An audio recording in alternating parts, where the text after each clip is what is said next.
दो तीन डेवलपमेंट्स बड़ी दिलचस्प हुई हैं। आज नवाज शरीफ अल अजीज़िया स्टील मिल्स रेफरेंस से भी बरी हो गए हैं।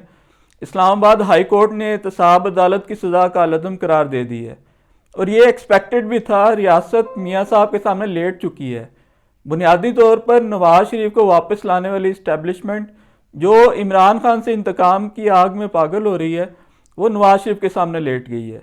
नवाज शरीफ साहब यहाँ तक चले गए हैं कि जिन जजों ने और जनरल कमर बाजवा और जनरल फैज़ ने मेरी हुकूमत ख़त्म की, उनसे भी बदला लिया जाए। फिर भी इस्टेब्लिशमेंट ने चूं तक भी नहीं की। जाहिर है कि इमरान खान से इंतकाम लेते हुए बेवक्त वक्त नवाज शरीफ को तो सीधा नहीं किया जा सकता। नवाज शरीफ साहब इस वक्त इंतकाम की देवी बने हुए हैं। वो ये तासुर देते हैं कि मुल्क तरक्की की सीढ़ियाँ चढ़ रहा था जब साजिश करके उनकी हुकूमत ख़त्म की गई। हालांकि उनकी पार्टी ने अपने 5 साल पूरे किए थे। शाहिद खाकान अब्बासी ने बाकी अरसा हुकूमत की थी। फिर सवाल यह है कि अपनी हुकूमत गिराने को अगर वो साजिश मानते हैं तो इमरान खान की हुकूमत गिराने को साजिश क्यों नहीं मानते। फिर उसके बाद उनके अपने भाई शहबाज शरीफ की जो हुकूमत थी 1.5 साल तक, उसको वो ऑन ही नहीं करते। डॉलर का रेट 178 से बढ़कर 300 से ऊपर चला गया।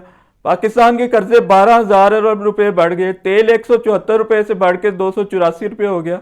मईशत का बेड़ा गर्क तो पीडीएम ने किया। इस पर नवाज शरीफ साहब बात ही नहीं करते।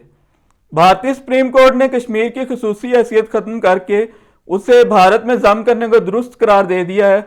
यह एक अलग दास्तान है कि पाकिस्तान ने कैसे कश्मीर से बेवफाई की।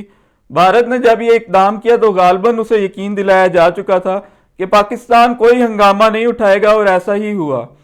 नसीम ज़ारा के प्रोग्राम में हामिद मीर ने बताया कि जनरल बाजवा ने सहाफ़ियों से खुलकर कहा कि हमारे पास टैंकों में डालने के लिए तेल नहीं है, भारत से दोस्ती के सिवा और कोई चारा नहीं। यह बयान अगर कोई सियासतदान देता तो गद्दार ठहरता। जनरल बाजवा ने नरेंद्र मोदी का एक दौरा पाकिस्तान भी प्लान किया था जो ना हो सका। इस दौरे की तजवीज़ का वजीर खारजा शाह महमूद कुरैशी को इल्म ही नहीं था। बकौल हामिद मीर के जनरल बाजवा मसला कश्मीर हल करके नोबल इनाम लेने का ख्वाब देख रहे थे, और मसला कश्मीर का हल उनकी नज़र में यही था कि भारत के जेर कब्जा कश्मीर उनका हो जाए और हमारे जेर कब्जा कश्मीर हमारा हो जाए। ये अंजाम होना था तहरीक आज़ादी कश्मीर का, लेकिन अवामी रद्दमल के खौफ से इस प्लान पर अमल दरामद ना हो सका। मियाँ मोहम्मद नवाज शरीफ का विजन भी यही है कि पाकिस्तान को भारत के सामने सरेंडर कर देना चाहिए। जरदारी साहब और इस्टेब्लिशमेंट के दरमियान इस वक्त क्या हो रहा है? इस्टेब्लिशमेंट ने जिस तरह से बाजू मरोड़ा है जरदारी साहब का राव अनवार को लॉन्च करके, वो बहुत दिलचस्प है। उसी राव अनवार को एक बार फिर लॉन्च किया गया है। संगीन इल्जामात दोहराता हुआ वो मंजर आम पर आया है। दूसरी तरफ सुप्रीम कोर्ट में जुल्फकार अली भुट्टो रेफरेंस की समात है। जस्टिस काजी फायद ईसा और जस्टिस एजाजुल एहसन के दरमियान क्या मामला चल रहे हैं? इससे पहले जस्टिस उमर अता बंदियाल और जस्टिस काजी फायद ईसा के क्या ग्रुप्स बने हुए थे? सुप्रीम कोर्ट में अगर इस तरह से ग्रुप बंदियां होंगी तो निज़ाम इंसाफ का क्या हाल होगा, ये साफ जाहिर है। जहां तक भुट्टो रेफरेंस का ताल्लुक है तो इसको चलाना और टीवी पे नशर करना खुशाइंद है। बल्कि अगर लियाकत अली खान का केस खोल लिया जाए और टीवी पर दिखाया जाए, और अगर मशरकी पाकिस्तान की अलहदी का मामला भी चला लिया जाए तो यह और भी ज़्यादा बेहतर है। जब जरदारी साहब ने यह रेफरेंस बनाया था गालबन 2012 में, तो इसी वक्त सब ने मान लिया था। बुनियादी तौर पर भुट्टो का केस ये है कि नाकाफी शवाहिद के बावजूद ज़बरदस्ती फौज ने भुट्टो को फांसी दिलवाई। अगरचे वो सियासी मुखालफिन से हर तरह का इंतकाम लेने की तारीख रखते थे, लेकिन इस केस में शहादतें नाकाफी थी जिसमें उन्हें फांसी दी गई। केस मेरिट पे चलता तो भुट्टो साहब को कभी फांसी ना होती। बहरहाल भुट्टो भी कत्ल हो चुका, ज़ियाउल हक भी मर चुका। कहते हैं कि सच अपने वक्त पर बोलना चाहिए। आज भुट्टो के कत्ल पर सच बोलना आसान है। अब भुट्टो छोड़ें, तारीख की अजीम तरीन हस्तियों में से एक हजरत इमाम हुसैन रजी अल्लाह तआला अन्हु की शहादत पे कौन था जो यजीद के सामने आवाज़ उठाता? आज तो आप मरे हुए यजीद को जितना मर्जी बुरा कह लें। बहरहाल कौम पहले ही जानती है कि भुट्टो केस में फांसी की सजा गलत थी, सियासी इंतकाम लिया गया था, इसमें कोई दो राय नहीं है। लेकिन जो आज इमरान खान के साथ फौज इस वक्त कर रही है और तहरीक इंसाफ के साथ जो फौज कर रही है इस वक्त, इंसानी हकूक का जो आलम है, अदालत के बाहर से लोग उठा लिए जाते हैं, इमरान रियाज जैसों की जुबान बंद कर दी जाती है, अरशद शरीफ को मुल्क से भागने पर मजबूर किया गया और पूरा असरार हालात में शहीद कर दिया गया। अरशद शरीफ कत्ल की तहकीकात नहीं होने दी गई। बीमार उम्र रसीदा खवातीन जेल में है। आज सियासी लीडरों को ज़बरदस्ती प्रेस कॉन्फ्रेंसेस करवाई जाती हैं। इलेक्शन 90 दिन की आईनी मुद्दत से बाहर निकाल दिए जाते हैं। मुल्क के सबसे मकबूल लीडर का नाम टीवी पर लेने पर पाबंदी है। इसके बावजूद अगर अदालत को भुट्टो का मुअम्मा पहले हल करना है तो कर लें, घर को आग लगी हुई है। लेकिन आप कह रहे हैं कि एक कमरे का डिजाइन ठीक नहीं, उसे गिरा के पहले दोबारा बना लेते हैं। 40 साल बाद कोई जज इमरान खान का मसला भी हल कर लेगा, जब जनरल कमर बाजवा और इमरान खान दोनों मर चुके होंगे। भुट्टो तो मर चुका, उसे इंसाफ भी मिल चुका अल्लाह के यहाँ।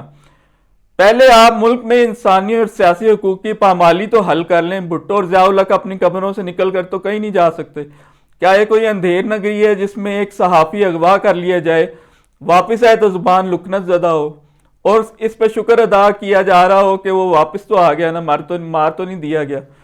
भुट्टो की फांसी मुल्क ने बाद में खूब भुगती और आज तक भुगत रहा है।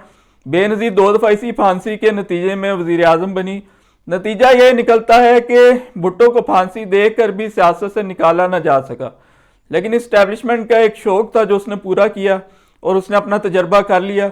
बेनज़ीर मुशर्रफ से सिक्योरिटी मांगती हुई कत्ल कर दी गई, जरदारी इक़्तिदार में आ गया। आप भुट्टो ख़ानदान का कोई और बंदा खुदा ना खास्ता मार दें तो फिर यही नतीजा निकलेगा। इस्टेब्लिशमेंट ने इस मुल्क में कोई भी तजर्बा करना हो वो कर सकती है, चाहे भुट्टो तख्लीक करना हो या भुट्टो फांसी लगाना हो, नवाज शरीफ तख्लीक करना हो या उसे जहाज से बांध कर जद्दा भेजना हो, या इमरान खान को तख्त से उतार कर दोबारा नवाज शरीफ का तजर्बा दोहराना हो। एक अजीम साइंसदान ने कहा था कि एक ही तजर्बे को दोहरा कर कभी नए रिजल्ट नहीं निकाले जा सकते, लेकिन हमारी इस्टेब्लिशमेंट इस असूल को भी रद्द करके दिखा रही है अपने खुसूसी इख्तियारात के तहत। इस वक्त वो इमरान खान को सबक सिखाना चाहती है तो नवाज शरीफ का नमरूद भी उम्मीदवार होता, इस्टेब्लिशमेंट ने अपनी चूसनी उसके मुंह में भी डाल देनी थी। इसी तरह के फौज बहासर स्पीकर्स भी तख्लीक करती है। जैद हामिद का एक तजर्बा किया गया था जो नाकाम हुआ। हर मैदान में इस्टेब्लिशमेंट ने तजर्बे किए, नैब इस वक्त फौज के पास है। इसी तरह इस्टेब्लिशमेंट सहाफ़ियों को अपना बोमपू बनाती है, बाद में जब वो इख्तलाफ करते हैं तो पकड़ के मुर्गा बना के जूतियों से मारे जाते हैं। इस तरह ये सहाफ़ी तादम मर्ग फौज मुखालिफ हो जाते हैं और ज़िंदगी में जब भी मौका मिलता है या हालात साजगार होते हैं तो फौज के खिलाफ वो जहर उगलते हैं। अल्ताफ़ हुसैन का तजर्बा फौज ने किया, पहले अल्ताफ़ हुसैन को बनाया फिर ख़त्म किया, बीच में हज़ारों कराची के शहरी कत्ल हो गए। फिर राव अनवार जैसे मोहरे तख्लीक करना पड़ते हैं मुत्तहिदा को डैमेज करने के लिए। पहले अफरियत बनाए जाते हैं, फिर उन्हें ख़त्म करने के लिए दूसरे अफरियत बनाए जाते हैं। नवाज शरीफ अगर फ़ौज के साथ एक पेज पर है तो उसे वज़ीर आज़म बनाना इस वक्त कौमी मुफाद है। अगर वो नवाज शरीफ के ख़िलाफ़ है फ़ौज तो उसे हटाना कौमी मुफाद है। बेनज़ीर का भी सिक्योरिटी थ्रेट थी, उसके शोहर जरदारी को नवाज शरीफ के साथ एक तख्त पर बिठा दिया। हालांकि भुट्टो ख़ानदान के खिलाफ खुद ही नवाज शरीफ को फ़ौज ने तख्लीक किया था। इमरान खान को जो तख्त से उतारा तो कर्जे 12,000 अरब रुपए बढ़ गए डॉलर की कीमत बढ़ने से।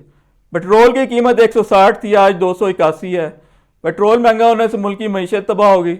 लेकिन इस्टेब्लिशमेंट ने तो इमरान खान से अपनी दुश्मनी निभाना है, और ये दुश्मनी ये थी कि जिसे हम तख्त से उतारेंगे वो न्याजमंदी से बैठा रहेगा और दोबारा अपनी बारी आने का इंतज़ार करता रहेगा। इमरान खान ने यह काम नहीं किया और गले पड़ गया। चुनाचे आज उसका निकाह नामा, शादी से पहले बुशरा बीबी से ताल्लुक हर चीज़ ज़ेरे गौर है, और बाकी सारे सियासतदान जो हैं वो हाजी करार पाए हैं। सुप्रीम कोर्ट में जजों की लड़ाई चल रही है। एक सियासी लीडर और जमात को फौज सीधा कर रही है। इलेक्शन अपनी मुद्दत से बाहर जा चुका है। नवाज शरीफ सारे करप्शन केसेस में बरी हो रहा है जिन पर बेतहाशा कौम का सरमाया और वक्त ज़ाया हुआ। नवाज शरीफ साहब जजों और जनरलों से इंतकाम की आग में जल रहे हैं। जो सबसे ज़्यादा मकबूल लीडर है वो जेल में है। सहाफ़ियों के टीवी प्रोग्राम बंद हो गए हैं। एक सहाफ़ी शहीद कर दिया गया, एक की ज़ुबान बंद कर दी गई। कश्मीर पाकिस्तान के हाथ से निकल चुका और पाकिस्तान को कोई मलाल भी नहीं। इस्टेब्लिशमेंट जिसको चाहती है हुकूमत बनाती है और जिसकी चाहती है हुकूमत ख़त्म कर देती है। तहरीक इंसाफ को सेट करने के बाद अब राव अनवार को पीपल्स पार्टी के खिलाफ लॉन्च किया गया है। ये वो हालात हैं जिनमें हमारी अदलिया को ये बात अहम लगी है कि पहले भुट्टो का फैसला कर लें।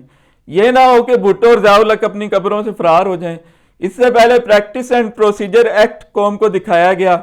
इमरान खान के खिलाफ जो साइफर केस है वो कानून है ही नहीं, क्योंकि सदर कहता है कि मेरे साइन ही नहीं हुए उस पर। इन हालात में भुट्टो केस चलते देख कर ज़हन में ये अल्फाज आते हैं कि आग लगे बस्ती में, जज अपनी मस्ती में। अगला बील राव अनवार और जरदारी साहब पे होगा। जरदारी साहब खुद को इतना बहादुर दिखाते हैं कि एक फरमाइशी प्रोग्राम जो रिकॉर्ड करवाया आसमा शिराजी के साथ, उसमें राव अनवार पे बात ही नहीं की, ये पैगाम देने के लिए कि मैं बहुत बहादुर हूँ, मुझे परवाह ही नहीं राव अनवार की या उस इस्टेब्लिशमेंट की जिसने उसे लॉन्च किया। वो कहते हैं कि मैंने जेलें काट कर तारीखी कारनामा सारे अंजाम दिया जो इमरान खान अंजाम नहीं दे सकते। इमरान खान तो 2 साल जेल काटें फिर उन्हें पता चलेगा जेल क्या होती है। लेकिन क्या वाकई जरदारी साहब इतने बहादुर हैं? राव अनवार के इंकशाफात और जरदारी साहब का आसमा शिराजी को इंटरव्यू अगली वीडियो में, और ये भी कि 2024 के इंतखाबात में पीपल्स पार्टी कहाँ खड़ी है, ये भी कि क्या जरदारी साहब सच कहते हैं कि इमरान खान की मकबूलियत जाली है।